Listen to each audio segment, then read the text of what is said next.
반갑습니다. 오늘 히브리서 몇 장이죠? 9장입니다. 9장 같이 교독하도록 하겠습니다. 9장.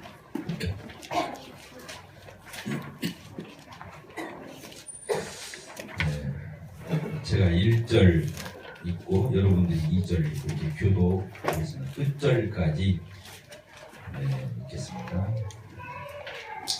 첫 언약에도 섬기는 예법과 세상에 속한 성소가 있더라. 레위한 성전이고 그 안에 변환되어 성과 수절이 있으니 이는 성소라 여겼고 또 둘째 휘장 뒤에 있는 장막을 지성소라 일컫나니 영양과 사진의 눈으로 사람을 내가 있고 그 안에 남자를 하면 금마리와 아론의 사나 지팡이와 언약의 불판들이 있고 그 위에 속죄소를 덮는 영광의 그룹들이 있으니 이것들에 관하여는 이제 낱낱이 말할 수 없노라. 이 모든 것을 다시 예비하시니 제사장들이 항상 첫 장막에 들어가 섬기는 예식을 행하고 오직 둘째 장막은 대제사장이 홀로 1년에 한 번 들어가되 자기와 백성의 허물을 위하여 드리는 피 없이는 아니하나니 성령이 이로써 보이신 것은 첫 장막이 세워진 동안에는 성소에 들어가는 길이 아직 나타나지 아니한 것이라. 이 장막은 현재까지의 비유니 이에 따라 드리는 예물과 제사는 섬기는 자를 그 양심상 온전하게 할 수 없나니 이런 것은 먹고 마시는 것과 여러 가지 씻는 것과 함께 육체의 예법일 뿐이며 기억할 때까지 맡겨둔 것이니라. 그리스도께서는 장래의 좋은 일의 대제사장으로 오사 손으로 짓지 아니한 것 곧 이 창조에 속하지 아니한 더 크고 온전한 장막으로 말미암아 염소와 송아지에 필요하지 아니하고 오직 자기의 피로 영원한 속죄를 이루사 단번에 성소에 들어가시느니라. 염소와 황소의 피와 및 암송아지의 죄를 부정한 자에게 뿌려 그 육체를 정결하게 하여 거룩하게 하거든. 하늘의 영원하신 성령으로 말미암아 흠없는 자기를 하나님께 드린 그리스도의 피가 어찌 너희 양심을 죽은 행실에서 깨끗하게 하고 살아계신 하나님을 섬기게 하지 못하겠느냐. 이로 말미암아 그는 새 언약의 중보자이시니 이는 첫 언약 때의 범한 죄에서 속량하시려고 죽으사 부르심을 입은 자로 하여금 영원한 기업의 약속을 얻게 하려 하심이라. 유언은 유언한 자가 죽어야 되나니 유언은 그 사람이 죽은 후에 유효한즉 유언한 자가 살아있는 동안에 효력이 없느니라. 이러므로 첫 언약도 피 없이 실현 것이 아니니 모세가 율법대로 모든 계명을 온 백성에게 말한 후에 송아지의 염소의 피 및 물과 붉은 양털과 우슬초를 취하여 그 두루마리와 온 백성에게 뿌리며 이르되 이는 하나님이 너희에게 명하신 언약의 피라 하고 또한 이와 같이 피를 장막과 섬기는 일에 쓰는 모든 그릇에 뿌렸느니라. 율법을 따라오고 이 모든 물건이 피로써 정결하게 되나니 피 흘림이 없은즉 사함이 없느니라. 그러므로 하늘에 있는 것들의 모형은 이런 것들로서 정결하게 할 필요가 있었으나 하늘에 있는 그것들은 이런 것들보다 더 좋은 제물로 할지니라. 그리스도께서는 참 것을 그림자인 손으로 만든 성소에 들어가지 아니하시고 바로 그 안에 들어가사 이제 우리를 위하여 하나님 앞에 나타나시고 대제사장이 해마다 다른 것에 피로써 성소에 들어가는 것 같이 자주 자기를 드리려고 아니하실지니 왜냐하면 그가 세상을 창조한 때부터 자주 고난을 받았어야 할 것이로되 이제 자기를 단번에 짐으로 드려 죄를 없이 하시려고 세상 끝에 나타나시느니라. 한 번 죽는 것은 사람에게 정하신 것이요 그 후에는 심판이 있으리니 이와 같이 그리스도도 많은 사람의 죄를 담당하시려고 단번에 들이신 바 되셨고 구원에 이르게 하기 위하여 죄와 상관없이 자기를 바라는 자들에게 두 번째 나타나시니라. 드디어 이제 히브리서 9장 많이 별로 아는 것 같은데 장수가 많이 된 것 같아요. 9장까지 왔네. 히브리서 몇 장까지 있죠? 13장 13장까지 있어요. 지난번에 여러분들 이거 시험 봤다며? 네? 소문에 들었어요. 누가 영성이 있더라. 히브리서 수업을 잘 받았더라. 근데 우리 그 유씨는 굉장히 분발을 했는데 꼴등을 했다고 보길래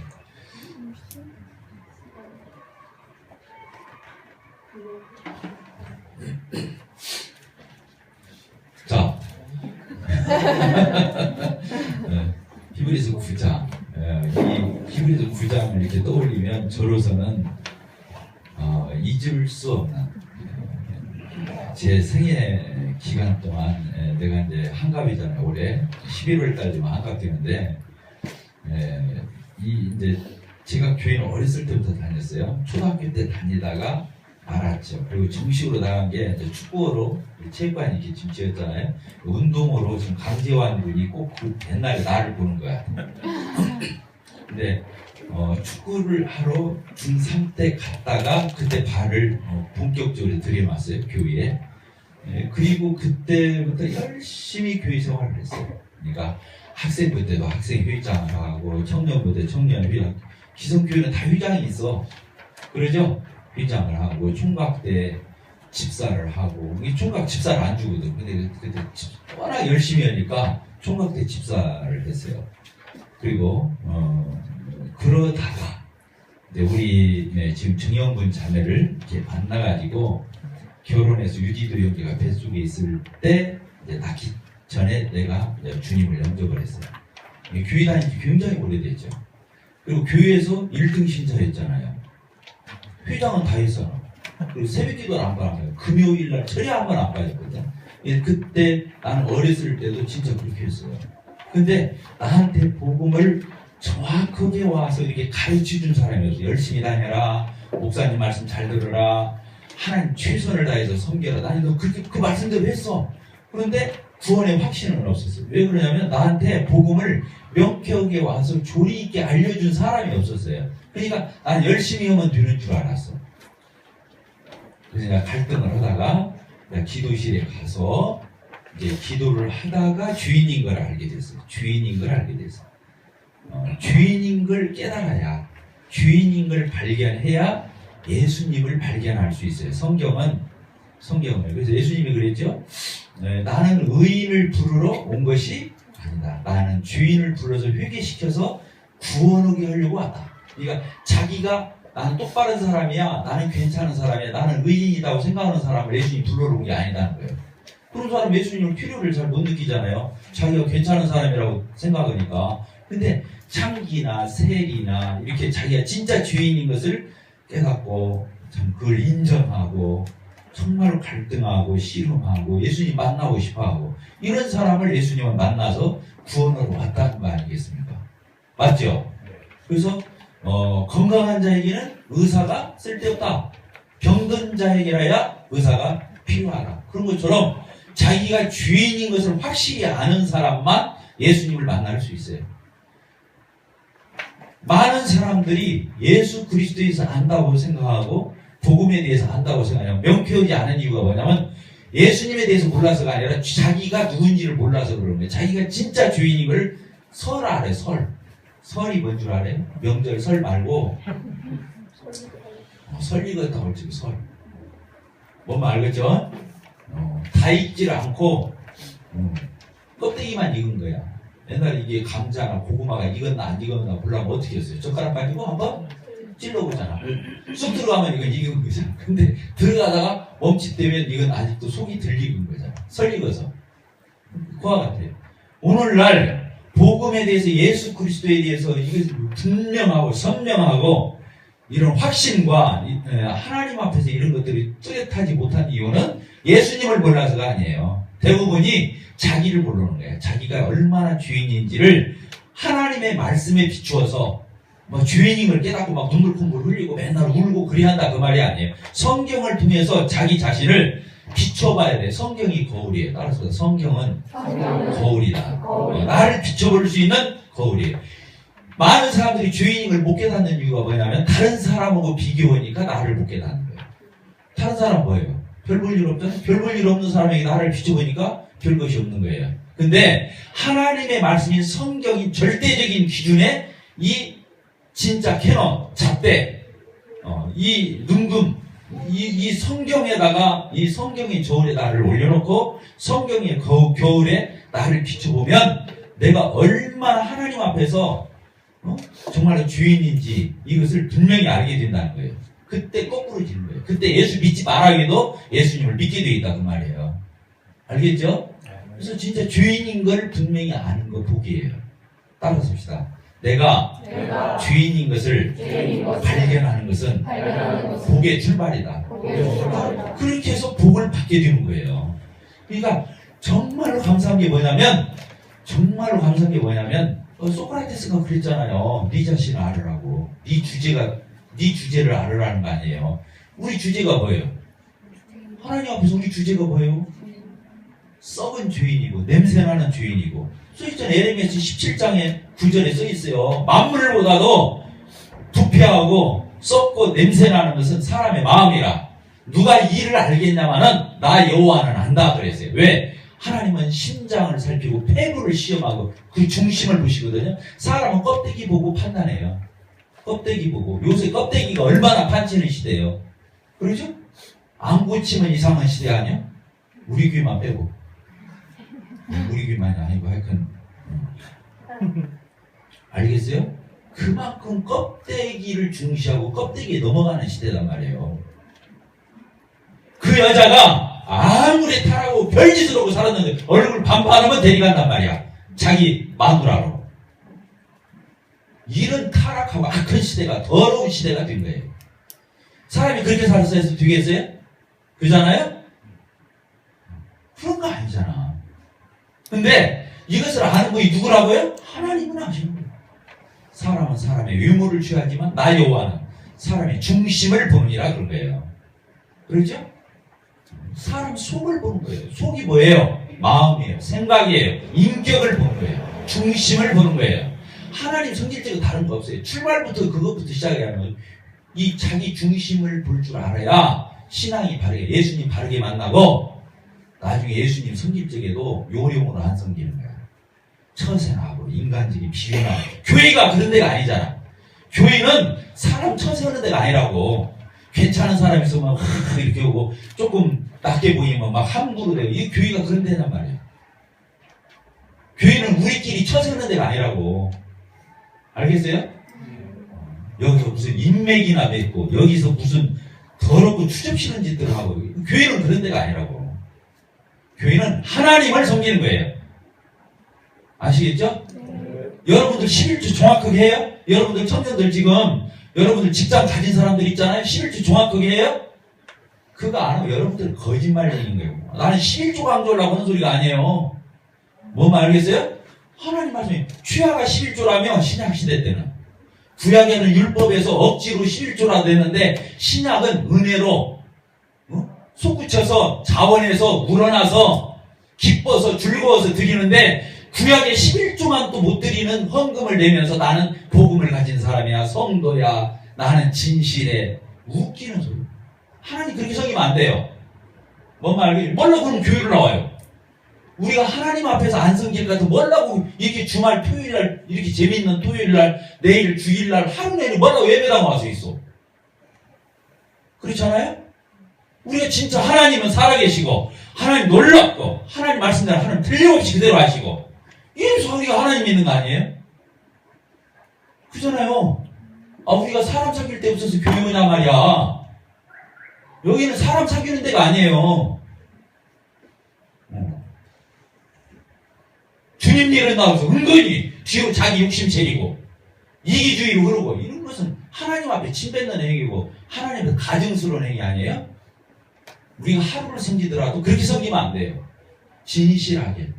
왜냐? 하나님 속일 수 있어요 없어요? 우리가 속일 수 없는데 왜 쇼를 해요? 하나님 속일 수가 없는데 왜 쇼를 하냐고. 그래서는 안 되잖아요? 해봤자 뻔한데 하나님 다 알고 있는데. 그래서 정말로 나를 알아야 돼요. 나를. 히브리서 9장 오늘 다음 주에 또 한 번 더 보면 돼요. 중요한 거 아니에요. 히브리서 9장에 얽매일 것도 없다고. 자, 왜 우리가 죄인인 걸 못 깨닫느냐? 성경을 모르기 때문에 그래요. 왜 나를 모르는 거죠? 성경을 모르니까 나를 모르는 거예요. 이게 내가 괜찮은 사람 같은 거야. 성경을 모르면 겁이 없는 거예요. 자기가 괜찮은 사람인 줄 안다니까.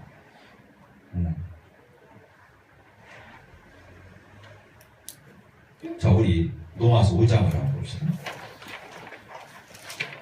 로마서 5장.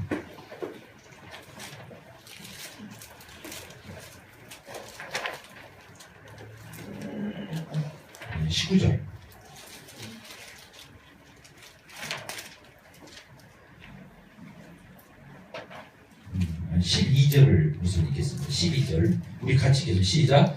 이러므로 한 사람으로 말미암아 죄가 세상에 들어오고 죄로 말미암아 사망이 들어오는 이와 같이 모든 사람이 죄를 지었으므로 사망이 모든 사람에게 이르렀느니라. 이렇게 돼 있어요. 여기 보니까 어떻게 돼 있냐면 한 사람이 누구예요? 아담. 따라습니다. 아담. 첫사람 아담이 하나님의 형상대로 하나님의 모양대로 처음에 지었던 사람이 아담이에요. 그리고 혼자 있는 것이 하나님 보시기에 안타깝게 보이니까 잠재워놓고 죽은 사람처럼 만들어놓고 옆구리에서 갈빗대 빼가지고 살로 채워서 여자를 하와를 만들었잖아요. 그리고 어떻게 했어요? 부부로 맺어주셨어요. 그러니까 하와가 나올 적에는 어떻게 나냐? 아담이 죽고 나온 거예요. 아담의 옆구리가 하나님 마취를 해놓고 했는지 안 했는지는 이제 여기 안 써있으니까 모르지만 옆구리에서 갈빗대 뺄적고 그게 어떻겠어? 그잖아요? 죽기 살기를 하고 잠재웠다는 말이 어떻게 보면 죽여놨다는 거예요. 반 죽여놓고 이제 그 갈빗대 빼가지고 살로 채워서 여자를 만든 거예요. 이게 남자는 재료가 흙이지만 여자는 재료가 뼈야. 이게 오래 사는가 봐. 근데 그래서 우리가 그 아담의 아내가 이 하와잖아요. 옆구리에서 갈비 빼고 그렇게 아담 죽여놓고 그렇게 만들었잖아요. 그런 것처럼 교회 구원받은 그리스도인은 예수님 옆구리에서 나온 거예요. 예수님이 신랑이고 교회가 신부잖아요. 구원받은 사람이 교회잖아요. 그러니까 우리 같은 구원받은 사람이 나오기 위해서는 예수님 옆구리가 창에 찔렸어요, 안 찔렸어요? 온몸이 만신창이가지고 예수님이 다 죽어가지고 옆구리에서 피와 물이 다 쏟아져가지고 우리와 같은 새 생명으로 구원받은 사람들이 생겨난 거잖아요. 그렇죠? 맞아요, 안 맞아요? 그와 같아요. 근데 하나님께서 여기 12절에 보게 되니까 로마서 5장 12절에 이름으로 한 사람으로 말미암아 아담으로 말미암아 어쩌다고요? 죄가 세상에 들어오고 여기는 아담하고 하와하고 아담하고 두 사람으로 말미암아 그래야 하는데 여기 한 사람으로 말미암아 이렇게 해서 한 사람 하와는 죄를 지키긴 했지만 죄도 먼저 지었지. 근데 죄를 물려줄 수는 없어요. 여자는 밭이기 때문에 죄를 물려줄 수가 없어요. 죄를 물려받을 수는 있어요. 여러분들이 어머니, 아버지, 할아버지 이렇게 내가 최씨면 최씨, 김씨면 김씨, 이씨면 이씨 이렇게 물려받아요? 안 물려받아요? 할머니하고는 어머니, 할머니, 유할 다 필요 없죠? 그렇잖아요. 그런데 여기 보니까 하와가 죄 짓고 하와가 났어도 하와는 죄를 물려주는 게 아니에요. 근데 여기 보니까 누구? 아담. 따르시다. 아담이 인류의 대표이기도 하고 죄를 물려주기도 한 거예요. 두 가지가 다 포함되는 거예요. 아담은 선악과를 따먹고 타락한 이후에 자기의 모든 인류를 대표해서 선악과를 따먹어서 인류의 대표자이고 머리이기도 하지만 아담은 그 죄를 물려주기도 했단 말이에요. 그러니까 우리가 창세기에서 어려서부터 악하다 인간 따라서 어려서부터 악하다. 시편 51편에 뭐라고 써있어? 다윗이 고백했잖아요. 밧세바를 범하고 난 뒤에 자기의 죄성 때문에 울부짖는 거야. 내가 뭐라고 했어요? 죄 중에 잉태하고 죄악 중에 출생했다 그랬어요. 따라서 죄 중에 잉태하고 죄악 중에 출생.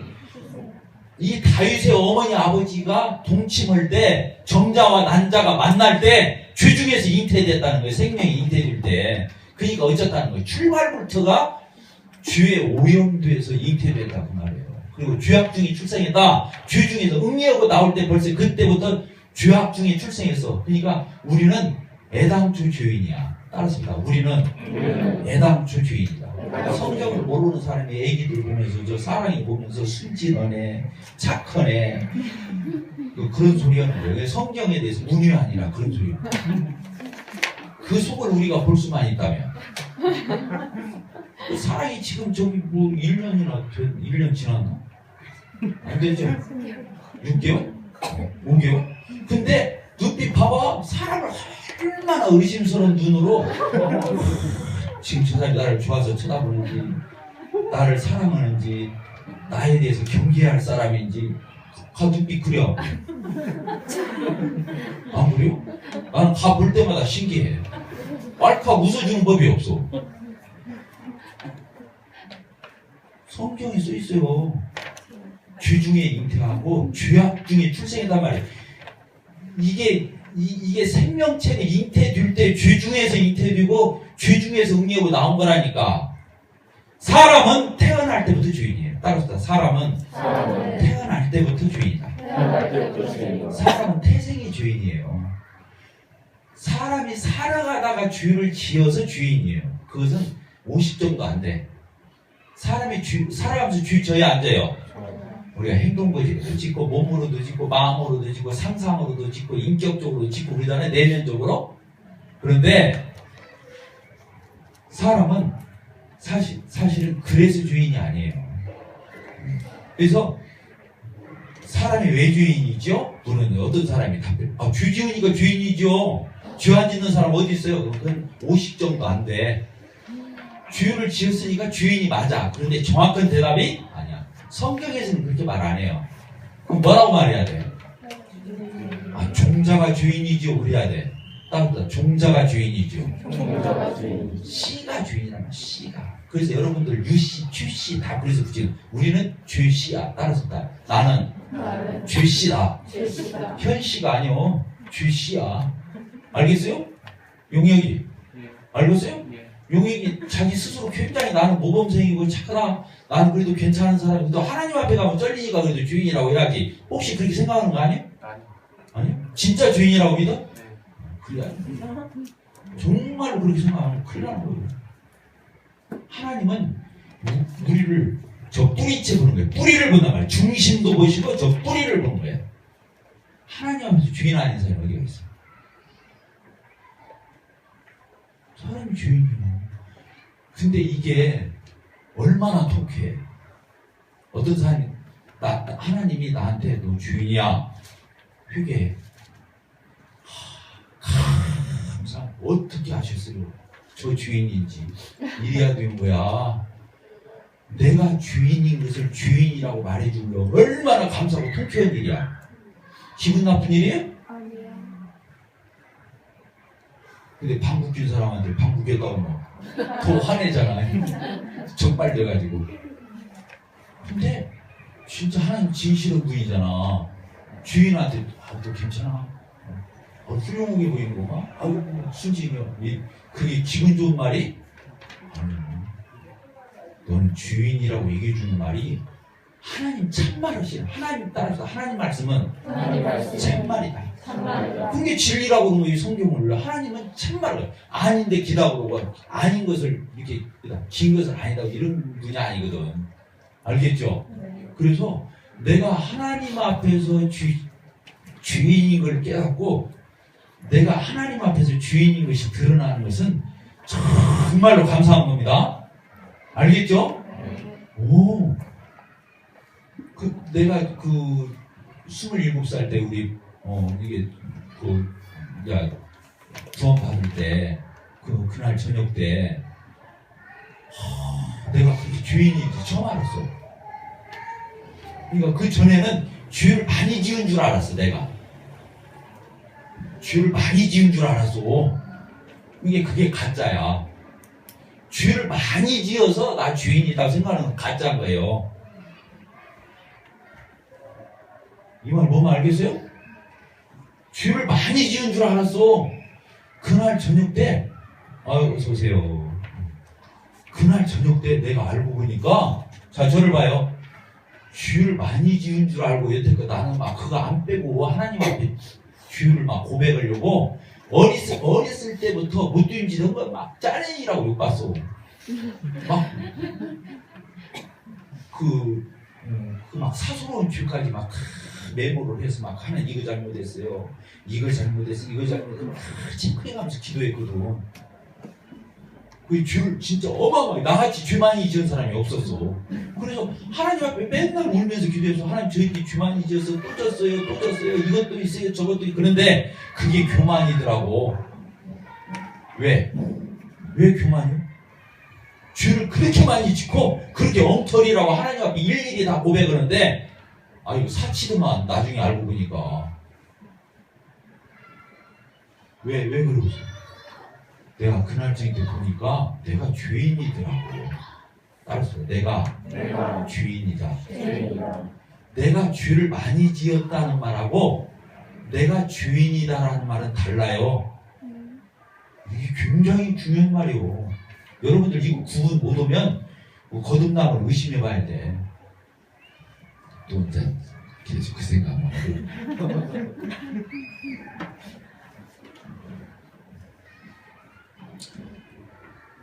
자, 내가 죄를 수십만 가지를 씌웠어. 하나님 앞에 이거 막 수십만 가지를 씌웠어. 이렇게 잘못했어. 이렇게. 근데 야, 너 무엇이 그렇게 말이 많냐?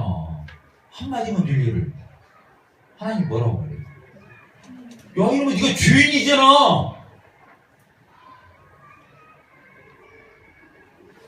못 알아듣겠어요? 그러니까 뭐라고 말하면 돼? 하나님, 저 죄인이에요.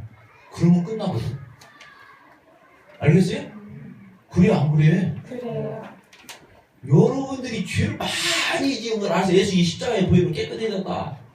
그건 가짜일 가능성이 많아.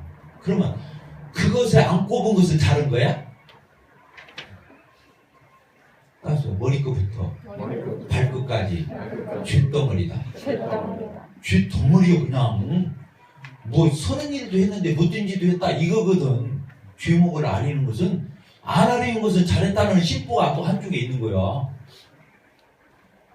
인간이 그렇게 간교해요.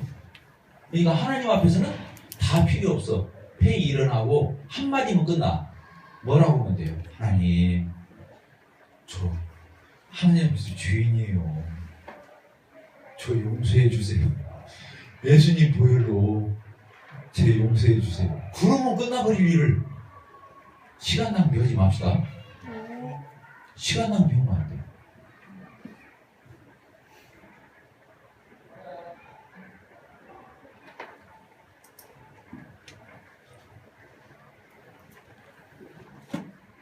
자, 이 부분 12절. 그러므로 한 사람으로 말미암아 어떻게 했다고요? 죄가 어디에 들어왔어요? 세상이라고 하지 말고 모든 인간에게 들어오고 이렇게 써야 돼요. 한 사람도 의미 없이 아담에게서 안태어난 인간이 어디가 있어. 그러니까 한 사람인 아담이 선악과다 먹고 죄를 지은 뒤에 그 죄성이, 그 죄가 오염이 모든 인간들 속에 들어왔다는 거예요. 그리고 뭘 보면 알아요? 죄의 결과가 뭐예요? 죽음이죠? 사망이죠? 근데 보니까 안 죽는 인간이 있어요? 없어요? 그런 거 보니까 다 죄를 지으게 맞는 거예요. 죄를 안 지었으면 죽을 이유가 없어요. 죄를 안 지었으면 죽을 이유가 없어요. 죽는 거 보니까 뭐라는 거예요? 죄인이라는 증거예요. 근데 사실은 내가 죄인인 것은 내 탓이 아니야. 누구 때문이라고 써 있어? 아담 때문에. 따라습니다. 내가 죄인인 것은 내 탓이 아니다. 책임전가란 말 아니에요? 근본적이다 그 말이에요. 아담 때문이에요. 그러니까 내가 의롭게 되는 것도 내 탓으로 되면 안 되는 거예요. 내가 죄인이 된 것도 내가 잘하고 못해서 내가 죄인 된 게 아니야. 그냥 아담에게서 태어난 죄밖에 없어. 그러니까 내가 의롭게 되는 것도 내 힘으로 의롭게 되는 게 아니요. 내가 올바른, 내가 못된 짓에서 죄인 된 게 아니란 말이에요. 못된 짓 했지만 아담 안에서 태어난 것이 죄야. 그런 것처럼 하나님 앞에 의롭다므로 구원을 받는 것은 누구 때문이 되겠어요? 예수 때문에 되는 거예요. 나 때문에 의롭게 되는 게 아니에요. 따라서 봅시다. 아담 때문에 주인 되고 예수 때문에 의인 된다. 이게 성경의 진리. 이게 지금 로마서 5장이 말을 하는 거예요.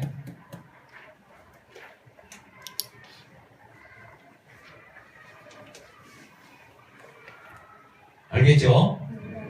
여기 5장 12절. 그러므로 한 사람으로 말미암아 죄가 세상에 들어오고 죄로 말미암아 뭐가 왔나니? 사망이 들어왔나니. 이와 같이 모든 사람이, 그죠? 이거 모든 사람이라고 써있잖아. 아까 세상이라고 했는데 모든 사람이 뭘 지었으므로? 죄를 지었으므로 사망이 모든 사람에게 이르렀느니라.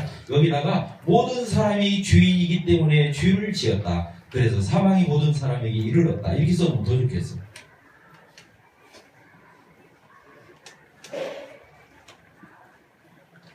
자, 아시겠죠? 네. 성경에서 인간의 가장 죄됨을 지적하는 구절이 나는 이 구절이라고 생각해요. 선천적으로 태어날 때부터 애당초부터 씨부터 본성부터 오염되고 죄인되고 어그러지고 냄새나고 썩어있고 이게 인간의 출발이란 말이에요. 살아가다 보니까 어떻게 하다 보니까 죄 짓고 못 뒤지고 그래서 죄인이다. 그냥 알아듣기 쉽게 하나니까 그렇게 말한 거예요. 사실은 성경이 그걸 말하는 건 아니에요. 그것도 말하지 마. 못 뒤지됐으면 율법도 어기고 십계명도 어겼으면 죄인인 게 맞아요. 그러나 성경이 말하고자 하는 건 그게 아니에요. 근본적으로 죄인이라는 거예요. 근본적으로 죄인이라는 거예요.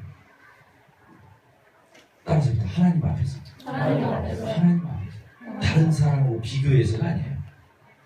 하나님 말씀 앞에서. 자, 히브리서 9장 들어갑시다. 히브리서 9장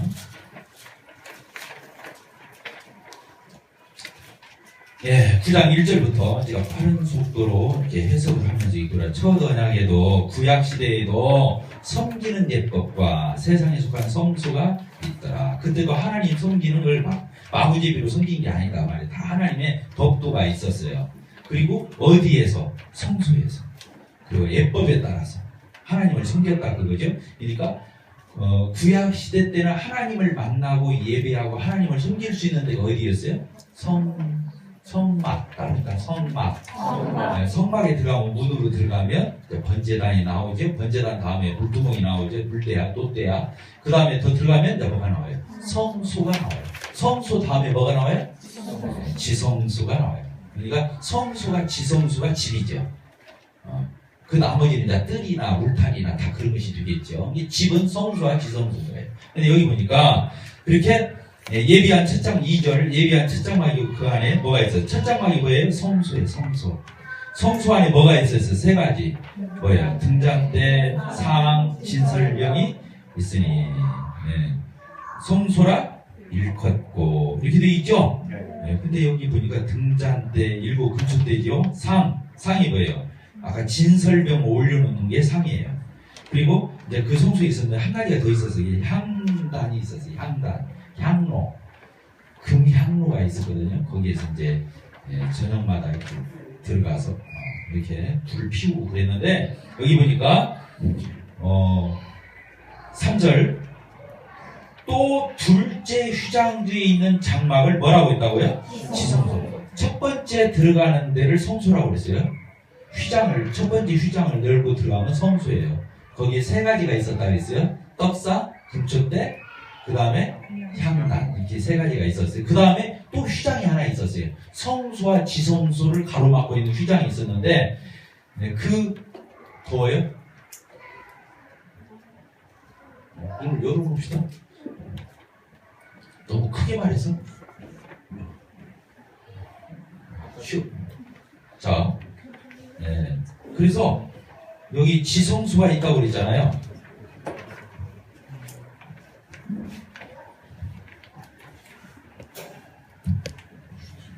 자, 여기 봅시다. 이게 성막이에요. 뭐라고요? 성막이 있어요. 이쪽이 문이 있어요. 이게 동쪽이에요. 이쪽이 서쪽이에요. 이쪽이 북쪽이에요. 이게 남쪽이에요. 그래서 이 문으로 일단 들어가면 뭐가 있어요? 번제단이 있어요. 번제단. 짐승을 여기서 잡아가지고 불태워주게. 번제란 말이 이게 태울 번자예요. 재물을 태운다는 번제단이다. 번제단을. 여기를 통과하면 뭐가 있어요? 여기 물두멍이라고 그래가지고 놋대야가 있어요. 놋으로 만든 대야가 있었어요. 그 다음에 여기가 이제 성수가 있었어요. 그래서 이게 정사각형이에요. 정사각형. 여기는 직사각형이에요. 여기를 뭐라고 말한다고요? 성소. 여기를 지성소. 이 지성소라는 말이 뭐냐면 성소는 거룩한 장소. 거룩한 장소인데 지극히 거룩한 장소. 영어 성경에서 뭐라 했냐면 Holy of Holy Place. 그러니까 거룩한 중에서도 또 거룩한 그 집이다. 그래서 이 지성소라고 그래요. 그런데 이 성소에는 세 가지가 있다고 그랬죠. 뭐예요? 이쪽에 떡상, 이쪽에 금초대, 일곱 금초대, 여기가 향단, 향단이라고도 하고 향로라고도 하고 그래요. 향로. 거기서 이제 향을 피웠거든. 이 지성소 들어가면은 뭐가 있어요? 지성소를 들어가면은 지성소를 들어가면 이게 지성소인데, 지성소를 들어가면 여기가 법궤가 있어요. 법궤. 그걸 다른 말로는 언약궤라고 했어요. 언약궤. 이 법궤 언약궤 이 안에 뭐가 들어 있었어요? 만나? 아론의 쌍난 지팡이, 또 그다음에 돌비석. 10계명의 두 돌비석이 있었어요. 돌비석 이렇게 세 가지가 이 언약궤 안에 들어. 어떤 돌비석은 법궤 안에 들어 있었지만 만나를 담은 항아리나 이 지팡이는 이 언약궤 앞에다 뒀다 그런 사람들도 있어요. 근데 그 말이 더 정설이래요. 언약궤 안에 이게 다 들어갈 수가 없대, 지팡이랑. 그러니까 그런 의미에도 세트니까 이렇게 표현을. 그래서 법궤라고 하는 거예요. 10계명에 그 법이 담겨져 있는 명령의 비석이 들어있다 해서 법궤라고도 하고 언약궤라고도 하고 그런 거예요. 근데 이 법궤 윗뚜껑이 있잖아요. 뚜껑이 있는데 그 윗뚜껑을 갖다가 카바라고 그러죠? 이 카바링 위에가 있는데 이 여기를 뭐라고 한다고 그랬어요? 시은좌 이렇게 불렀다면 은혜가 베풀어지는 장소, 시은좌 거기서. 그래서 이 위에가 천사가 어떻게 돼 있었어요? 이 날개 달린 천사가 이 아래 이 윗뚜껑 위에 천사 둘이서 이렇게 서로 마주보고 날개를 이렇게 펴고서 서로 마주보고 이 윗뚜껑을 쳐다보게 되면 언약궤 뚜껑을. 그러면 제사장이 1년에 한 번 이 지성소에 들어가서 지성소에 들어있는 이 법궤 윗뚜껑 시은소에다가 이 윗뚜껑에다가 짐승의 피를 뿌리는 거예요. 그러면 천사가 어디를 쳐다보고 있어요? 피가 뿌려지는 그 윗뚜껑을 쳐다보고 있다가 하나님께 연락을 하는 거예요. 이렇게 짐승의 피가 뿌려졌습니다 라고 이렇게 메신저 역할을 하는 거란 말이에요. 그래서 거기서 이제 죄사함의 은혜가 베풀어졌죠. 죄사함의 은혜가 베풀어졌죠. 그래서 시은 이 죄사함의 은혜가 베풀어졌다. 그래서 그렇게 표현하는 거예요. 그래서 이 지성소에 아무나 못 들어간다고 그랬죠? 누구만 들어간다고 했어요? 1년에 1차 누구? 대제사장만 들어간단 말이에요. 뭘 가지고? 피를 가지고 들어가요. 이렇게 1년에 한 번밖에 못 들어가요. 그것도 대제사장만 피를 가지고 여기 들어가서 아까 말한 이 윗뚜껑에다가. 근데 제사장이 혼자 못 들어가요. 혼자 들어가긴 들어가는데 어떻게 들어가면 첫째로 이 제사장이 하는 절차가 있어요. 어떤 절차가 있냐면 이 지성소를 들어가기 전에 향단이 있죠. 여기 향단. 이 향단은 이 성소는요 누가 들어갔냐면 제사장들이 들어갔어요. 제사장들 알겠어요? 이게 아침도 한 번, 점심도 한 번, 저녁도 한 번 이게 달라. 그러니까 제사장이 여러 명이에요. 제사장들이 여기에 들어가서 떡상도 이렇게 일주일에 한 번씩 교체하고 금초대에서 떨어지는 그 기름도 채워놓고 거기서 기름 똥 나오면 다 소지해내고 여기다 향단에다가 향 피워서 이렇게 안 꺼지게 하고 이걸 제사장들이 했다고요. 어디는 못 들어가고 이 지성소에는 들어갈 수가 없단 말이에요. 이 지성소는 누가 들어갔다고요?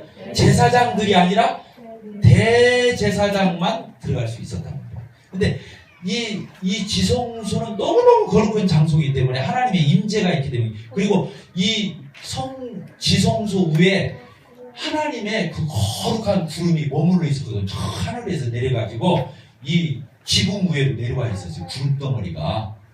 그 구름덩어리가 어디까지 와 있냐면 여기까지 와 있는 거예요. 이게 저 위에서 보면은 막 구름이 이렇게 해가지고 여기까지 와서 있는 거예요. 그러니까 얼마나 엄숙해. 밖에서 보면 구름이 환히, 밤에 보면 불기운이 거기에 환하게 켜있고, 영광이라고 그래요. 영광 시케나라고 그래가지고 그렇게 켰는데 이 대제사장이 여기를 들어갈 때는 절차가 있었다고요. 첫째는 제사장 의복을 입어야 돼요. 의복을. 근데 의복이 막 여러 겹이야. 막 속옷에다가 고이에다가 또 뭐 겉옷에다가 또 에봇 받침 옷에다가 막 해가지고 4겹 5겹으로 막 입고 들어가. 그런데 또 제사장이 입고 있는 옷에 그 치마였는데 치마 끝트리로 뭐가 있냐면 그 방울이 달려있어. 금방울이 이렇게 쭉 달려있어. 석류 하나 수놓고 그 다음에 방울 하나 넣고 석류 하나 수놓고 방울 하나 해가지고 치마 끝으로 이게 있었다. 그래갖고 제사장이 움직이면 딸랑딸랑딸랑 소리가 이게 나게 돼 있어. 뭐만 알겠어요? 그래서 제사장이 이 지성소에 1년에 딱 한 번 들어가는데 이것을 뭐라면 대속죄일이라고 해서 대속죄일. 제사장과 그 백성들을 위해서 속죄를 지내는 대속죄일이라고 그랬단 말이에요. 그래서 1년에 딱 한 번 들어가는데 첫째로 어떻게 한다고요? 옷을 입고. 어떤 옷? 방울 달린 옷. 왜? 방울 달린 옷을 왜 입어? 왜냐면 거기는 아무도 들어서 확인할 수가 없어. 제사장이 지금 무엇을 하는가. 거기 이렇게 컨테이너 놓고 이렇게 들여다보면 그냥 직사를 하니까 아무도 못 들어가니까 그냥 뭘로 알 수 있냐면 인기척을 이 치마가 움직일 때마다 제사들이랑 움직일 때마다 뭔 소리가 난다고? 딸랑딸랑 살아있구나. 지금 제사 지내고 있구나. 이렇게 아는 거란 말이에요. 알겠죠? 그래서 옷을 입으더라고.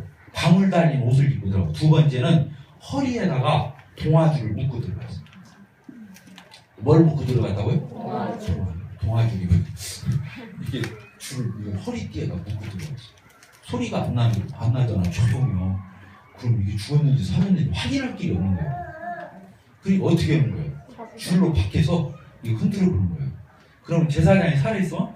이 사람들이 지금 긴장했구나. 내가 살아서 지금 제사하고 있는데 그러면은 자기가 일부러 딸랑딸랑 소리를 내줘. 그럼 살았다는 게 신호야. 알겠어요? 근데 움직이는데도 인지척이 없네. 그럼 어떻게 해요? 제사장이 거기서 부정을 타가지고 하나님 앞에 직사한 거예요.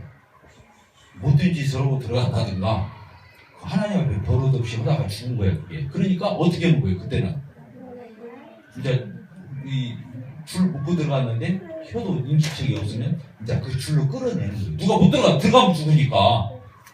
그러니까 어떻게 한다고요? 그 묶은 줄로 끌어내. 밖에서. 세 번째, 제사장이 또 한 일이 있어요.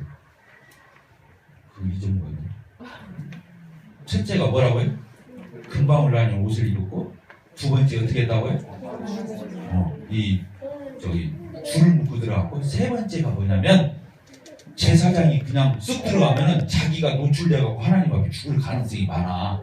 그러니까 어떻게 했냐면 그날따라 이 향단과 향로를 이 안에다가 들여놔. 이 안에다가 별표 있는 자리, 이 커튼 바로 뒤에다가 자기가 들어가기 전에 거기다가 향로를 거기다 안에다 들여놓는다고. 그럼 향로에서 뭐가 나오지? 연기, 향연기가 나오잖아. 그리고 연기가 자욱해지면 그때 들어가. 왜? 하나님에게 자기가 노출이 이게 막연하게 되게 하려고, 은은하게 되게 하려고 연기가 가득 차면 잘 안 보이잖아. 안개 낀 것처럼. 그래서 향로를 갖다가 지성소에다 넣어가지고 연기가 자욱하면 들어가고 그 안에서 제사를 드릴 적에도 계속 향은 연기를 내뿜고 있는 거예요. 알겠죠? 왜? 하나님 너무 거룩하시기 때문에 거기서 조금이라도 자기의 잘못됨이나 미스테이크, 실수나 이런 죄인 것들이 노출되면 그냥 직사를 하니까 그렇게 했다고 말이요. 그러니까 평상시에는 향로가 어디에 있었어요? 성소에 있었어요. 성소에. 이게 세트야, 세 개가. 근데 대속죄일 날만큼은 어디가 있어? 이 향단이. 지성소에. 그래서 이렇게 써놓은 거예요. 몇 절이에요? 4절. 그렇죠. 3절 보니까 둘째 휘장 뒤에 있는 장막. 이게 첫째 휘장이에요. 이게 첫째 휘장. 이게 첫째 휘장. 첫째 휘장이라고 그래, 이걸. 그 다음에 둘째 휘장이 뭐예요? 성소와 지성소를 가로막고 있는 이 휘장을 둘째 휘장이라고 해요. 예수님이 십자가에서 다 이루었다 크게 소리 질렀을 적에 성소에서 휘장이 위로부터 아래로 쫙 찢어요. 둘로 나뉘어 버렸어. 그게 어떤 휘장이에요? 첫째 휘장이 아니고 이 성소와 지성소를 가로막고 있는 이 휘장이 찢어졌다는 거예요. 알겠죠? 알겠어요? 왜? 왜 그런 거예요? 이제는 예수님이 모든 인간들의 죄를 다 사해서 다 이루었다, 다 갚았다 했기 때문에 아무라도 이제 하나님 앞에 나갈 수 있는 길이 열렸다 그 뜻이야. 휘장이 찢어져요. 옛날에는 아무나 나갈 수가 없었잖아요. 여기를 이렇게만 갔잖아요. 이렇게만. 근데 이제는 예수님 보혈 의지에서 누구라도 나갈 수 있다. 아무 때라도 나갈 수 있다 그래요. 지금 그게 우리가 된 거예요. 알겠죠? 네. 그래서 여기 둘째 휘장이 들어가면서 지성소를 얘기해요. 자, 3절. 또 둘째 휘장 뒤에 있는 장막을 지성소라 일컫나니 지성소 안에 뭐가 있는 것처럼 써 있어요.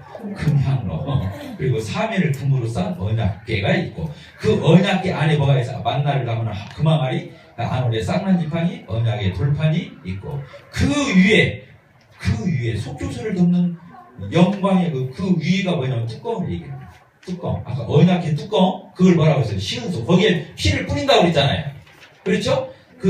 피를 뿌리는 거예요. 즉 거기 그 위에 또 이 속죄소를 덮고 있는 영광의 그룹. 아까 천사 둘이서 내려다보고 있다고 그랬잖아요. 그 그룹이 천사를 얘기하는 거예요. 그룹이 아니라 그룹들 둘이니까. 그래서 영광의 그룹들에서 이것에 관하여는 이제 낱낱이 말할 수 없다. 이런 것들을 내가 소상하게 다 설명하기에는 시간이 부족하다 그 말이에요. 이런 놀라운 진리들이 성막에 성소에 지성소에 이거 하나하나에 우리 주님에 대한 진리들이 다 내포되어 있어요. 알겠죠? 네. 자, 거기 들어봅시다. 졸려요? 체육관 오픈해가지고 막 거기서 운동도련이라고 피곤들 할 거예요.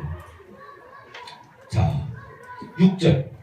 이 모든 것을 이같이 예비하였으니 제사장들이 아까 제사장들이 어디서 있었어요? 첫 장막, 성소죠? 첫 장막에 들어가 섬기는 예식을 행하고 오직 둘째 장막, 지성소는 어쩌다고요? 제사장들이 아니라 대제사장 한 사람이 홀로 1년에 한 번 1차 들어가지 제사를 어떻게 지냈어요? 자기 걸 위해서 또 이스라엘 백성들의 죄를 위해서 제사를 드렸는데 무엇 없이는 들어갈 수 없었어요. 거기다 줄을 치는 거예요. 이 성경에서 최고 중요한 것이 뭐냐? 피 없이는 이 말이에요. 피 없이는 아니하나니 거기다 줄을 쳐야 돼요. 자, 저를 보세요.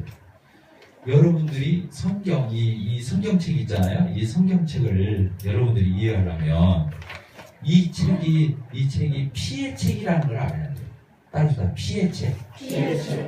피에 관한 책. 이게 성경이 피요. 그래서 옛날에는 성경을 이렇게 껍데기를 새카맣게 만들어 놓고 이 가운데를 전부 이렇게 빨갛게 칠해놨었어요. 기억나요? 네. 근데 요새 와서 타락해가지고 여기다 막 금물을 칠고 은물을 칠해가지고 지금 내가 빨간 막 매직으로 했는데도 이게 막 금색깔이 반짝반짝. 이게 그게 아니야. 이 성경은 피의 책이 피책. 구약에서는 사람의 죄를 위해서 이 죄 해결을 하고 뭐가 죽었어요? 짐승들, 염소와 송아지, 양, 없는 사람 비둘기라도 죽이거든. 피를 보지 않고는 하나님 용서가 없어요. 하나님 자기는 부이죠. 피를 보지 않는 한 용서가 없어요. 꼭 조폭사 얘기. 근데 이게 성경이에요. 하나님은 피를 보지 않는 한 마음이 가라앉더라. 하나님의 진노가, 하나님의 심판이, 하나님의 격앙된 것이 진정이 안 돼. 피를 봐야 가라앉아. 이게 성경의 역사예요. 뭔 말이냐면 우리가 죄를 가지고 있잖아요. 그러면 하나님이 이 세상에서 제일 미워하는 게 뭐예요? 죄. 따라서 죄다. 이 죄를 아담이 지었잖아요. 선악 갖다 먹고 하나님처럼 되려고 마귀 말 듣고. 근데 그 죄를 인간이 지었지만 아담이 지었지만 그 죄를 아담이 지켜온 게 누구야? 뱀이죠. 뱀이 유혹했잖아요. 에덴 동산에서. 근데 뱀을 이용한 게 누구야? 마귀. 요한계시록에 가면 옛뱀, 용 그렇게 되어 있어요. 마귀가 본래 누구였어요? 천사장이었어요. 천사장 루시퍼. 천사장은 3명이 있잖아요. 누가 있어요? 루시퍼. 천사장 중에서 제1서열 루시퍼예요. 찬양을 맡은, 예배를 맡은 천사장이에요. 이 루시퍼. 두 번째, 가브리엘. 이 소식을 전 메신저 역할을 하는 가브리엘. 그래서 요한, 세례 요한 그 태어날 거, 예수님 태어날 거 다 이렇게 알려준 사람이, 알려준 천사가 가브리엘이거든요. 그 다음에 세 번째 천사장이 누구예요? 미가엘. 이건 전쟁하는 천사예요. 마귀하고 전쟁하는 천사가 돼요. 지금 루시퍼하고 전쟁하는 천사가 누구냐면 그 미가엘이에요. 알겠죠? 그러니까 하나님이 제일 싫어하는 게 뭐라고요? 죄. 따라서 죄. 이 죄가 문제인 거예요. 이 성경은요, 죄에 관한 책자예요. 죄에 관한 책. 죄에 관한 책이에요. 죄를 누가 들여왔다고요? 마귀가. 그 마귀가 어떻게 했다고요? 사람을. 그래서 천사는요, 한 번 타락하면 용서가 없어요. 천사는 한 번 하나님 앞에 실수하고 죄를 짓잖아요. 용서가 없어요. 왜? 자기가 출발이기 때문에 그래요. 인간은 용서가 있어요. 왜? 인간은 출발이 아니거든요. 마귀의 유혹에 넘어갔기 때문에 우리가 죄졌잖아요. 그러니까 예수님 때문에 회복될 수가 있는 거예요. 천사는 독자적으로 죄를 지은 거예요. 죄의 출발이라고, 죄의 기억. 그래서 거짓의 아비 이렇게 쓰는 거예요. 마귀를 갖다가 거짓의 아비, 그게 출발이다 그 말이야. 그러니까 천사는 아무리 회개해봤자 회개의 기회가 없어요. 인간은 회개하면, 언제고 회개하면 용서해요. 그러니까 인간은 복 받은 거예요. 그래도 잘못했어도 달라. 알겠죠? 뭔 얘기야, 다 그쪽으로 갔지? 자, 죄가 문제예요. 그런데 하나님이 죄를 가장, 자, 저를 보세요. 죄를 가장 미워한다고 그랬잖아요? 그래서 서로가 따먹지 말어. 따먹으면 어떻게 된다고 그랬어요? 정령 죽는다. 반드시 죽는다고 그랬어요. 그 말이 뭔 말이냐면, 하나님은 죄를 가장 미워하고 적대시하기 때문에 가장 무서운 걸로 벌을 정한 거예요. 그게 뭐예요? 인간 세상에서 최고 무서운 게 뭐예요? 죽음이죠? 죽음, 사망. 그러니까 사망은 죄의 대가예요. 따라서 죄의 대가다. 그래서 선악과 따먹으면, 죄 지으면 어떻게 된다고 했어요? 정령 죽으리라. 로마서 6장 23절에서 있죠. 죄의 싹은 사망이요. 죄의 대가가 사망인 거예요. 사망은 모든 불행의 대명사예요. 단지 죽는 것만 가리키는 게 아니에요. 모든 불행, 고통, 예, 덩어리를, 총체적인 의미를 사망이라고 하는 거예요. 단지 육신이 죽고 영이 죽고 이것만 의미하는 게 아니에요. 영생이라는 단어도 마찬가지예요. 사망의 반대가 영생이잖아요. 영생이라는 단어도 영원히 산다 이 의미만 있는 게 아니에요. 하나님으로 더불어서 누리는 모든 총체적인 복을 그 영생이라는 단어 속에다 넣는 거예요. 그러니까 단지 내가 예수 안에서 안 죽고 영원히 다 지옥 안 가고 살 거야 이런 의미만이 아닌 거예요. 하나님과 더불어서 모든 행복을 향해 오는 최상의 행복의 상태를 가리켜서 영생 이런 단어를 쓰는 거다 그 말이에요. 알겠죠? 그래서 하나님이 죄를 가장 미워하시고 적대하고 하기 때문에, 마귀만큼 미워하는 게 죄이기 때문에 죄에 대해서는 사망이 뭐냐면 하나님의 심판이에요. 따라서 하나님의 심판. 하나님의 심판이 뭐냐면 진노예요. 하나님의 진노. 따라서 진노. 그러니까 로마서나 이런 데서 하나님의 진노라는 말을 많이 써요. 자, 로마서 1장 봅시다. 로마서 1장.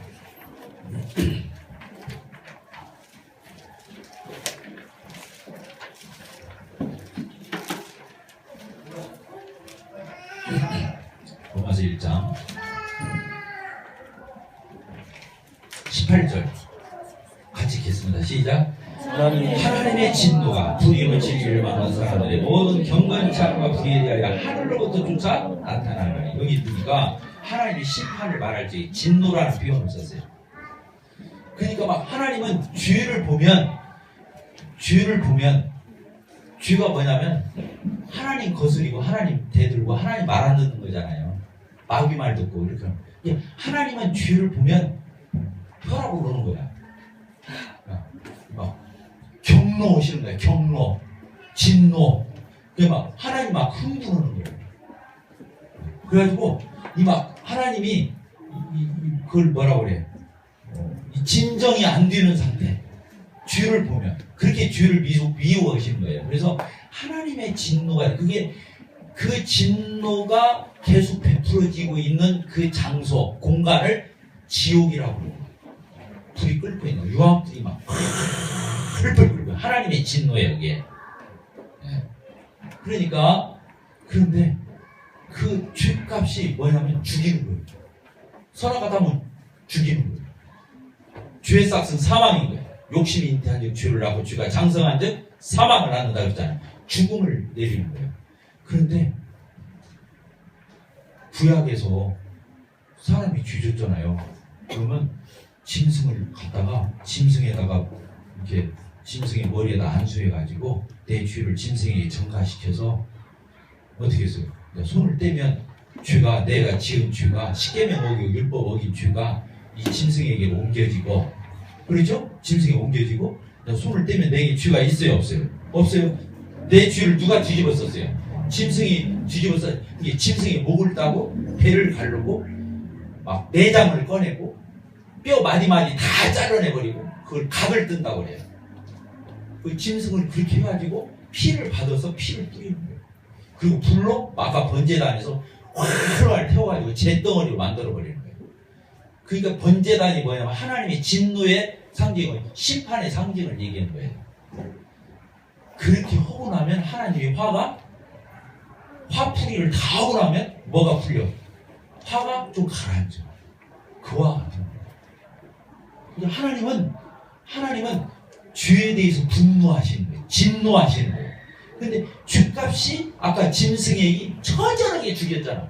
배 가르고 목 따고 피 받고 각을 뜨고 내장 꺼내가지고 그 피 다 뿌려서 제사 지내고 그 다음에 불로 살려가지고 한 줌 죄로 만들어버렸을 정도로 죄에 대해서 철저한 응징을 한 거야. 하나님 보상을 받아낸 거야.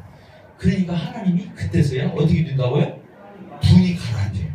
그리고 거기서 사죄가 베풀어져요. 용서가. 아까 죄값이 갚아졌으니까.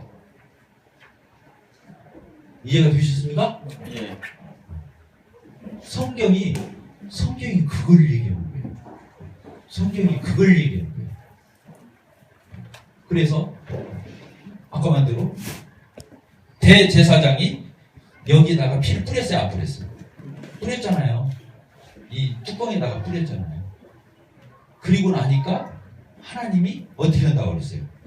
사죄, 죄사함의 은혜를 여기서 베푸는 거예요. 이제 하나님의 죄에 대한 응징과 값과 대가를 다 치르게 했고 그 피를 볼 때 하나님이 죄값이 이제 치러졌구만. 화가 좀 가라앉네. 이렇게 된 거예요. 알겠어요? 그래서 여기서 시은 은혜가 베풀어져서 여기서 특히 이 안에는 뭐가 있었어요? 십계명에 두 돌비가 있었잖아요. 이 두 돌비서 이 돌비가 뭐예요? 우리가 십계명 어기고 율법 어긴 그 죄에 대한 대가가 피로써 충족됐다 그 말이에요. 갚아졌다. 그러니까 하나님이 진노가 가라앉은 거예요. 자 봅시다 다시. 히브리서 9장.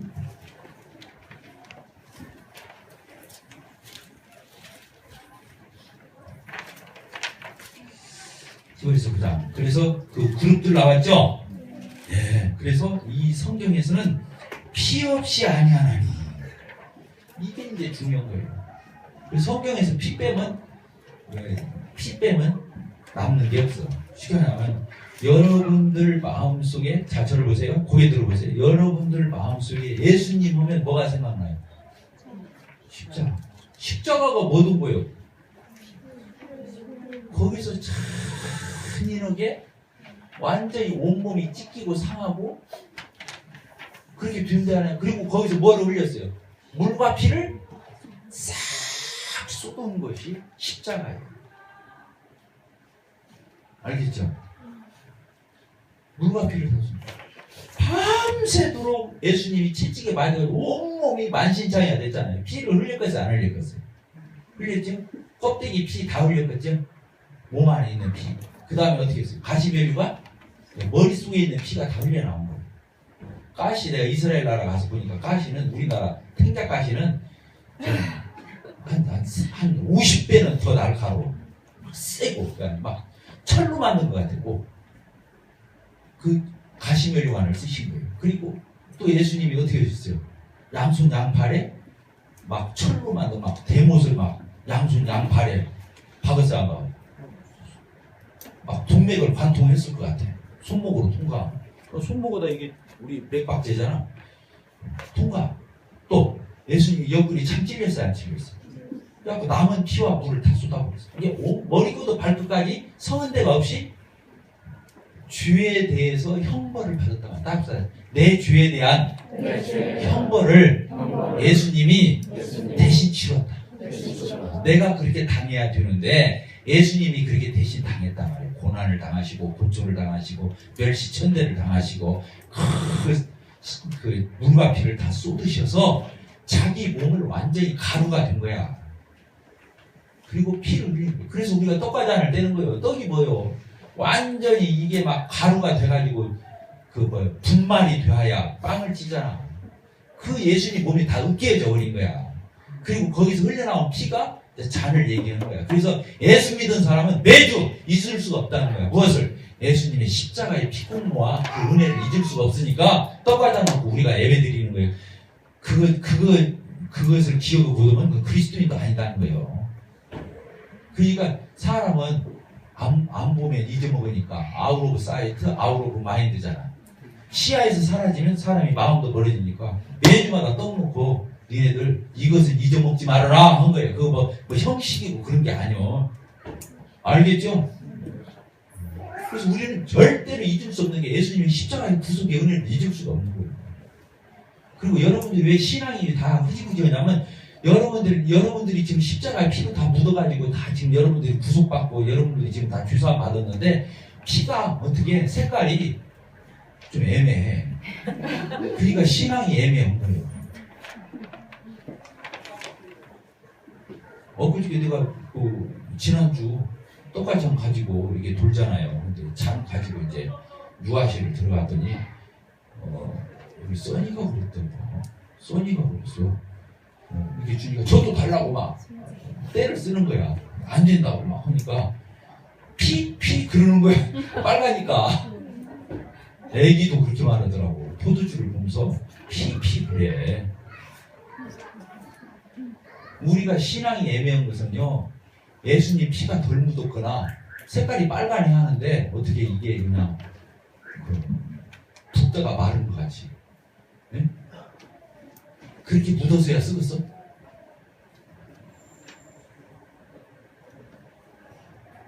따뜻합니다. 나는 예수님의 보혈의 피가 발라진 자다. 어떤 사람은 예수님 피 속에 그냥 완전히 다이빙 해가지고 들어갔다가 나온 사람 같고, 어떤 사람은 예수님 피로 샤워 한번 하고 나온 사람 같고, 어떤 사람은 예수님 피로 대충 뿌린 것 같고, 어떤 사람은 그냥 한 방울 두 방울 이렇게 떨어지는 사람 같고 그런 거예요. 그 차이요. 신앙이 뭐 다른 차이인 줄 알아요?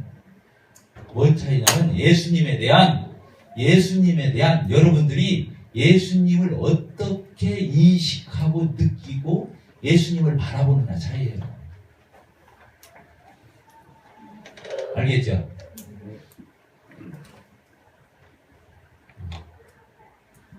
그래서 예수님 생각하면 십자가가 떠오르고 그래? 내가 저렇게 저렇게 내가 저렇게 내 죗값을 내가 갚아야 하는데 내가 예수님이 도대체 나하고 무슨 상관이 있다고 나를 위해서 저렇게 고난받으시고 저렇게 피 흘리 희생하셔서 나를 사시고 나를 그러셨나 그 생각하는 거잖아요. 신앙이 뭐 다른 거예요? 뭐 어리운 게 뭐가 있어? 에베다 꼭대기에다 십자가는 다 걸어놓고 십자가는 다 힘이에요. 십자가 목걸이 오고 십자가 막 이제 뭐요 반지 오고 십자가 귀결이 한 사람일수록 또 십자가가 약해요. 연예인들 막 까부는 애들이나 그런 거 보고 있고.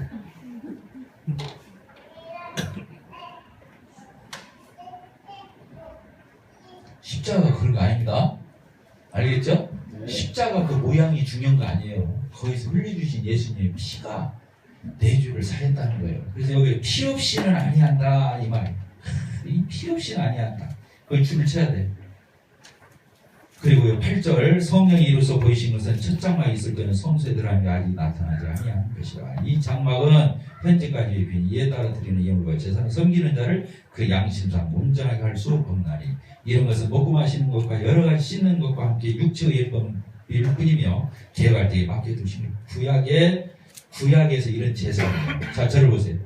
구약에서 있었던 여기 성막, 이 성막에서 드려졌었던 제사는 껍데기 제사다 그 말이에요.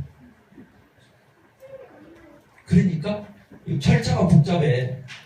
여기서 막 제사를 드리려면 손잘 씻어야 되고 발잘 씻어야 되고 막 음식 함부로 먹으면 안 되고 막 여기 써 있잖아요. 여기 먹는 거, 뭐 마시는 거, 또 씻는 거. 그래서 이게 다 뭐라고요? 육체를 어떻게 깨끗하게 할 거냐. 옷차림 아까 봤잖아요. 제사장도 막 옷을 이건 입고 저건 입고 막 아까 떡상에다가 막 금축대에다가 향가다가 껍데기 오는 거예요. 그러니까 그렇게 구약에 있어서의 하나님 앞에 나가는 제사는 껍데기 제사였단 말이에요. 사람을 유양적으로 그런 대로 예의 갖추는 수준이었다는 거예요. 그런데 인간의 속을 뒤집을 수는 없었어요. 속을 깨끗하게 할 수는 없었어요. 인간의 속을 깨끗하게 할 수가 없어. 이 제사는. 알겠죠?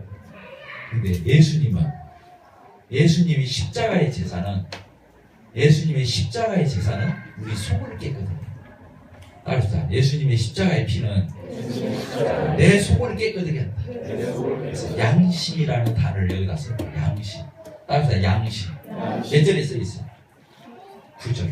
같이 읽겠습니다. 시작. 이 장막은 현재까지 이에 따라 드리는 예물과 제사는 섬기는 자를 그 양심상 온전히. 구약에서는 양심을 어떻게 할 수가 없었어요. 왜 그러냐? 육체적이고 껍데기뿐인 예법이기 때문에. 근데 예수님은 그런 분이 아니다. 우리 양심을 깨끗하게 해준다. 그 말이 몇 절에 써 있냐면 14절에 써 있습니다. 14절. 시작. 영원하신 성령으로 말미암아 흠없는 자기를 하나님께 드린 예수님의 십자가의 피가 어찌 너희 무엇을 양심을 죽은 행실에서 깨끗하게 하고 살아계신 하나님을 섬기는. 껍데기 바뀌는 건 구원이 아니에요. 껍데기 바뀌는 건 구원이 아니에요. 예수님의 십자가는 껍데기 제사가 아니었어요. 성령으로 말미암는 우리 속의 제사를 드리는 양심이 깨끗해지게 되더라고요. 그러니까 껍데기 아무리 예의 잘 갖추고 옷 잘 입고 껍데기 꾸며도 그 사람 본질이 변화되지 않는 한 어떻게 할 수가 없어요. 근데 껍데기는 형편없어서 속이 바뀌면 사람은 바뀌게 돼 있어요. 그래야 안 그래요? 껍데기 바뀐 사람 변하는 거 봤어. 화투를 치지 말아야 돼. 포카 이거 하지 말아야 돼. 마작 같은 거 하지 말아야 돼. 노름 아니야. 손가락 끊어. 그리고 그 다음에 가서 또 해요. 이 끊어진 손가락 가지고. 그러니까 껍데기 끊었다고 해서 끊어지는 게 아니야. 근데 속에서 반성이 일어나서 나는 사람도 아니야. 짐승이야. 그래. 내가 인생을 이렇게 살아서는 안 되지. 그래서 예수님 믿고 회개하고 저 속이 달라지잖아. 중심이 달라지면 겉이 변해 안 변해? 속이 변해. 그리스도인은 속이 변한 사람이에요. 그래서 주님을 섬길 적에도 껍데기로 섬기면 안 돼요. 이렇게 지금 우리가 내일도 주일날 나오고 수일날도 나오고 금요일도 나오고 주일 정년부도 나오는데 껍데기로 예수님 섬기면 안 돼. 껍데기만 여기서 왔다 갔다 하면 안 돼. 우리가 예수님을 섬기고 하나님을 섬길 때 중심으로 섬겨야 돼. 따릅니다. 중심으로 섬기자. 내 양심, 아까 양심이라는 단어를 썼잖아요. 내 양심을 가지고 하나님 앞에 서서 섬겨야 하나님 앞에서 하나를 보더라도 하나님 앞에서 중심에서 해야 그 신앙이 똑바른 거예요. 그래서 아까도 얘기했잖아요. 교회는 처세하는 데가 아니고 껍데기 꾸미는 데가 아니라고. 예의범죄를 갖추는데 여기서 인맥이나 형성하고 세상 것 대충 여기 와서도 뭐 짝짝꿍돼가지고 입만 맞는 사람들끼리 어울려가지고 나하고 누구누구 친해 요런 소리 나고. 교회는 그런 데가 아니다. 교회는 속으로 양심으로 내 중심으로 하나님 앞에서 선한 양심을 가지고 하나님을 섬겨가는 것을 배우는 게 신앙의 훈련이에요. 그러니까 여러분들도 하나님을 껍데기로 섬기지 말고 중심으로 섬기는 걸 계속 배워야 돼요. 알겠죠? 예. 그렇지 않으면 맨 사람 눈을 의식해서 행동과 유치원 그걸 처세라고 그러면 세상을 의식해서 행동을 처세하는 거예요. 안 돼.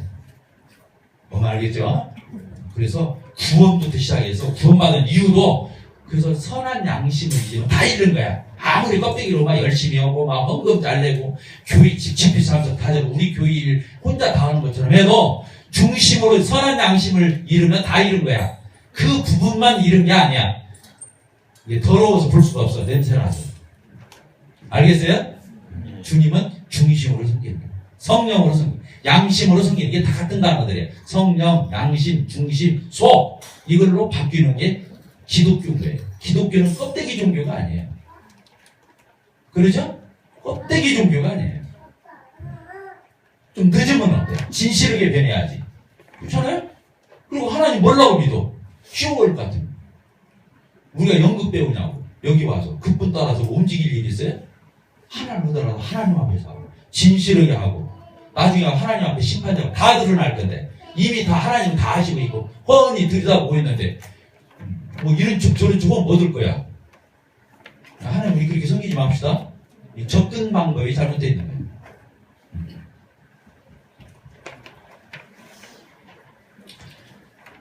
자, 11절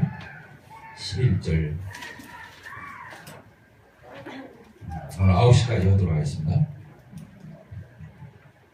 좀 길어도 괜찮죠? 네, 오늘이 너무 중요한 날이기 때문에 오늘따라가 제일 많이 빠졌네.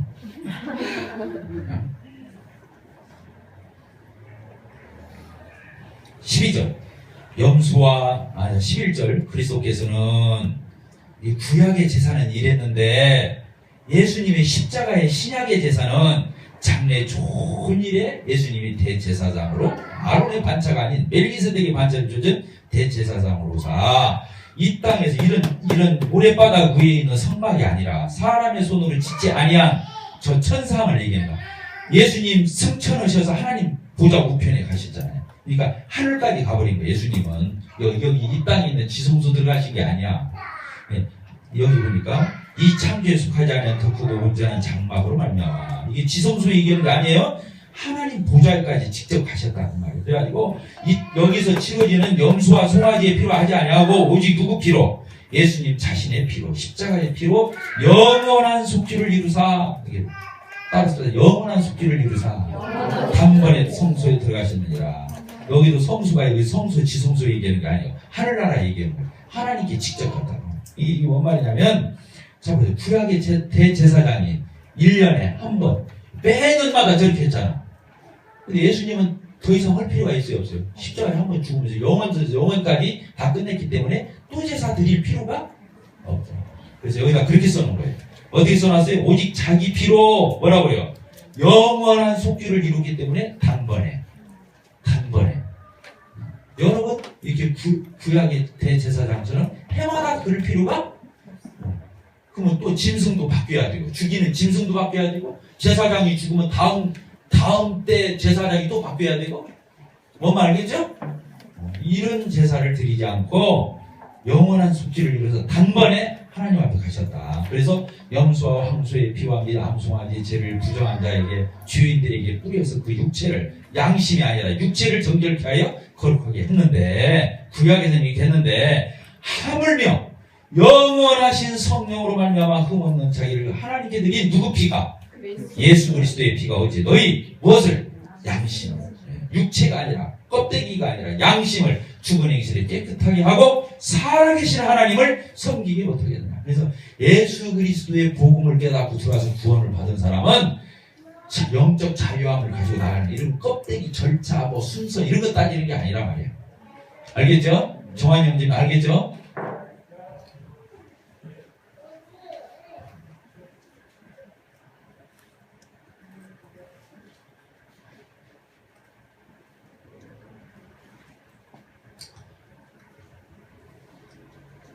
이로 말미암아 그는 새 언약의 중보자시니 예수님은 구약이 아니라 신약 시대의 중보자이시니 이는 첫 언약 때 구약 시대 때 범한 일을 주에서 속량하고 주사 부르심을 이룬 자들을 영원한 기업의 약속을 얻게 하려 하십니다.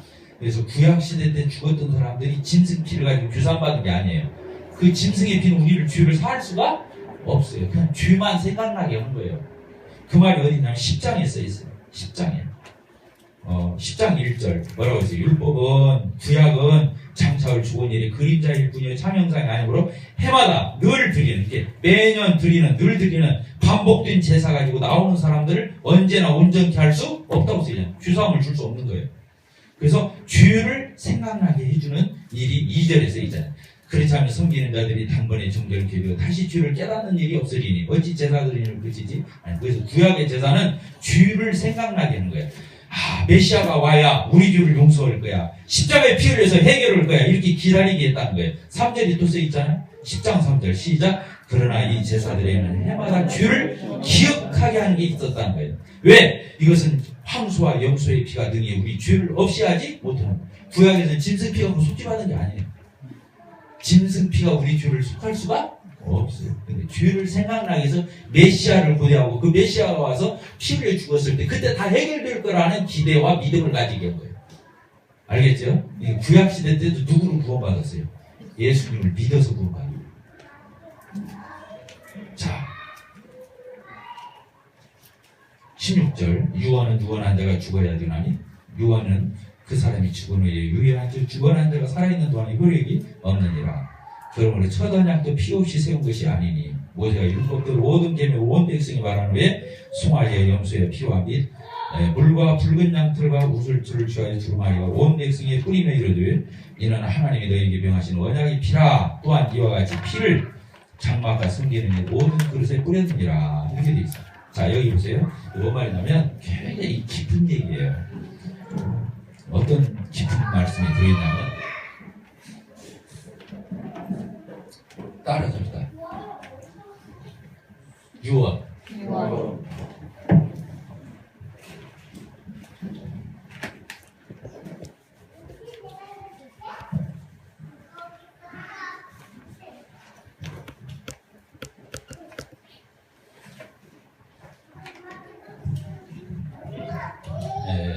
약속이라는 게 나와요. 약속. 그 다음에 이 약속을 다른 말로는 언약이라고도 해요. 언약. 이 약속은 이렇게 쓰죠. 약속이라고 그러고 결국에 언약이랑 같은 말이거든요. 그래서 구약 신약 하잖아요. 약속. 영어로 promise, covenant 이렇게 써요. 약속. 그 다음에 뭐 하냐면 맹세가 나와요. 맹세. 그 다음에 뭐가 나오냐면 유언이 나오는 거예요. 성경에서는 이게 세 가지를 말해요. 약속은 일반적으로 우리가 이렇게 손가락 하는 거예요. 이렇게 뭐 이렇게 주고 이렇게 하면 이렇게 계약서 쓰잖아요. 이것을 계약이라고 해요. 계약서. 그러니까 약속을 맺는 거예요. 근데 이것보다 더 강한 의미가 뭐예요? 맹세예요.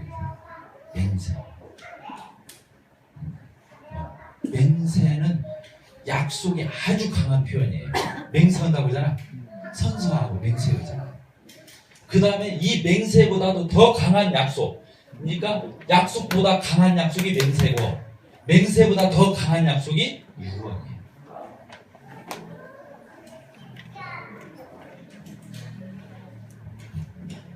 이 유언은 죽음을 두고 하는 약속이에요. 그러니까 제일 무서운 약속이죠. 이게 죽음을 두고 맹세하는 거예요. 죽음을 두고 약속을 하는 거예요. 그러니까 이제 제가 이제 이렇게 유언을 하잖아요. 유언. 좀 기분 나쁘긴 한데 유언을 하잖아. 뭐 내가 가진 것도 없는데 내가 가지고 있는 집 나 죽고 나면 누구한테 줘라. 응? 근데 기분 나쁘게 하지 말까 이런. 근데 내가 그렇게 유언을 해놓으니까 이 뒤도 오고 뱀이가 나 죽기만 기다리네.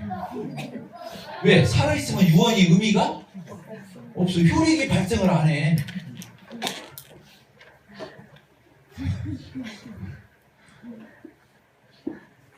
근데 그 유언장에 쓴 그 약속이 실현이 되려면 효과가 발휘하면 언제 효과가 발휘해? 내가 숨이 딱 끊기는 순간 그 모든 효력이 어디서 그때 그 유언장의 효력이 나타나냐면 죽는 순간 그 유언장 발효가 시작되는 거야. 예수님이 우리에게 신약이라는 약속을 하실 때 십자가에 피 흘려 죽으시면서 약속하신 이유가 그거라는 거예요. 예수님이 죽어야 예수님으로 말미암는 모든 약속이 우리 것이 되는 거야. 안 죽으면 우리 것이 될 수가 없어. 그래서 예수님이 십자가를 두고 약속을. 그래서 예수님이 그 돌아가시기 직전에 성만찬을 하면서 제정에서 그냥 빵을 주면 이것은 내가 너희를 위해서 내가 찢기는 살이다. 또 포도주를 하면서 말하자. 이것은 내가 너희들을 위해서 죄사함을 위해서 흘리는 바 나의 피. 뭐라고 했어요? 언약의 피다. 그래서 따라서 언약의 피다. 그게 바로 유언적 피다 그 뜻이야. 이게 마태복음에서 이제 복음서에 언약의 피. 알겠죠? 그런 뜻이 있어요. 그러니까 이 히브리서 기자가 예수님이 십자가에 죽으신 그냥 죽은 게 아니다는 거예요. 예수님이 약속하신 모든 그 약속의 혜택이 우리에게 발효되어서 유혹에 나타나려면 예수님이 죽는 순간 우리 것이 되기 때문에 죽음을 두고 약속했다 그 말이에요. 자, 몇 절입니까 그게? 16절에 써있죠? 16절 뭐라고 되어 있어요? 유언은 유언한 자가 죽어야 효과가 나타나니 유언은 그 사람이 죽은 후에야 유효한 즉 유언한 자가 살아있는 동안에 효력이 없어. 예수님이 살아있으면 효력이 없어. 이러므로 첫 언약도 구약시대 때도 이 이스라엘 백성과 하나님의 언약을 맺을 적에 피를 뿌려가면서 약속을 했어. 왜? 유언적 의미로 희생을 놓고 죽음을 놓고 약속을 했다. 그런 것처럼 예수님도 어떻게 했다? 언약의 피를 흘려줬다는 거예요. 뭐면 알겠죠? 자, 22절 우리 같이 읽겠습니다. 시작. 율법을 따라 거의 모든 물건이 피로서 정결하게 되나니 피 흘림이 없은즉 사함이 없느니라. 구약 시대 때도 모든 것을 정결하게 죄를 해결할 적에는 반드시 뭐가 흘려져야 한다? 피가 흘려져야 한다. 그래서 뭐라고 했어요? 따라서 합시다. 피 흘림이 없은즉 사함이 없느니라. 자, 고개 들으세요. 저를 보세요. 성경에서 최고 중요한 성경 구조. 성경에서 최고로 중요한 성경 구조. 뭐예요? 피 흘림 없이는 죄사함이 없대요. 아까 말했죠. 하나님이 피를 보기 전에는 하나님이 진정이 안 된다고 그러잖아요. 여기 써있잖아요. 피 흘림이 없이는 죄사함이 아까 시은소 그 윗뚜껑이 피가 뿌려졌을 적에 죄사함의 은혜가 베풀어져서 시은소라고 했잖아요.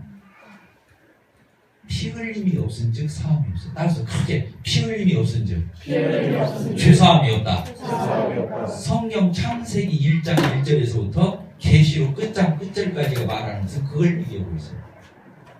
구약 시대 때는 죄인인 인간을 위해서 누가 죽었어요? 피 흘려서. 짐승. 죄 없는 짐승. 죄는 사람이 짓고 죽기는 피 흘려 죽기는 짐승이. 신약 시대 때는 죄는 누가 짓고 내가 짓고 죽기는 하나님의 아들 예수 그리스도 하나님의 어린 양이 되셔서 이 땅에 인간의 몸을 입고 오셔서 예수님 피 흘려 죽으셨어요. 피 흘림이 없은즉 구약만 그런 게 아니라 신약만 그런 게 아니라 성경 전체는 그 얘기를 하고 있어요. 그래서 성경은 무슨 책이라고 생각합니까? 피의 책. 따라서 성경은 피의 책이다. 피의 책이에요. 그래서 성경에서 피라는 단어가 몇 번 나오는지는 내가 모르겠는데 한번 세볼 필요가 있어요. 피. 오늘도 히브리서 9장이 제일 많이 나올 거예요. 성경 중에서 피라는 말이. 피. 자, 저를 보세요. 그래서 성경 학자들이 뭐라고 말했냐면 여러분들이 성경을 읽을 적에 성경이 찢어지지 않게 읽으십시오. 히브리서 있는 데가 지금 가서 잘못 넘기다가 책자가 찢어지면 거기서 피가 떨어질 것입니다. 어디에서? 히브리서. 그리고 히브리서 9장에서 제일 조심하십시오. 이 말 알겠어요?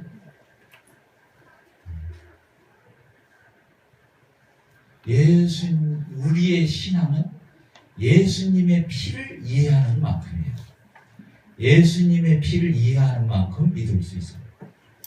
은혜를 여길 수 있어요. 감사할 수 있어요. 예배할 수 있어요.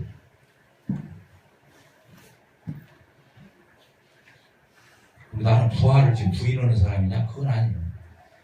이 십자가의 죽으심과 희생이 없이는 부활이 있을 수가 없어요. 이걸 통과해야 부활이 있어요.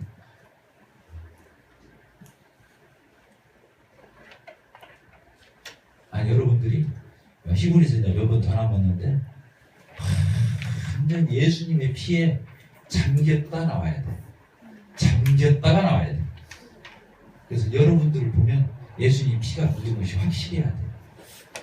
기도를 통해서나 예배를 통해서나 여러분들의 삶을 통해서 신앙 고백을 통해서나 여러분들 입술에서 십자가의 피가 명쾌해야 돼요. 구원 간증을 하고 다른 얘기는 다 해놓고 십자가 피 얘기는 죽어도 안 끝나는 사람이 있어. 한 번도 피를 말 안 하는 사람이 있어. 아유, 복복해 죽겠어. 다른 얘기는 다 안 해도 예수님 피 얘기만 하면 끝나버릴 일을 그 말만 안 해. 왜 하는가 봤더니 형제자매들이 이미 다 잘 알 것 같으니까 그 말을 반복하기 싫은 거야. 이 말 알겠죠?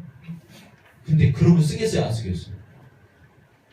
그냥 여기 피로 절여, 소금으로 뭐 배추 절이듯이 예수님 피로 다 절여놨어도 처음부터 끝까지 피만 얘기하면 끝나. 나는 예수님 피를 말하는 사람 치고 신앙이 불명확한 사람을 본 적이 없어. 이 히브리서 기자가 그랬던 사람 같아요. 히브리서의 덕을 가장 많이 본 저로서는 정말 히브리서가 감사해요. 나는 누가 히브리서 이게 지도해 준 사람이 없어서 아무도. 혼자 히브리서 읽고 책자 사다가 히브리서 연구하고 그랬어요. 나는 히브리서의 은혜를 잊을 수가 없어요. 히브리서 이제 특강 못생긴 사람이 이렇게 하는데 너무 저한테는 행복하고 왜? 예수 말할 수 있어서. 다른 성경 보면 예수 안 나온 성경 많아요. 성경도. 근데 이 히브리서는 계속 예수. 예수님 피야. 그것도 찐해.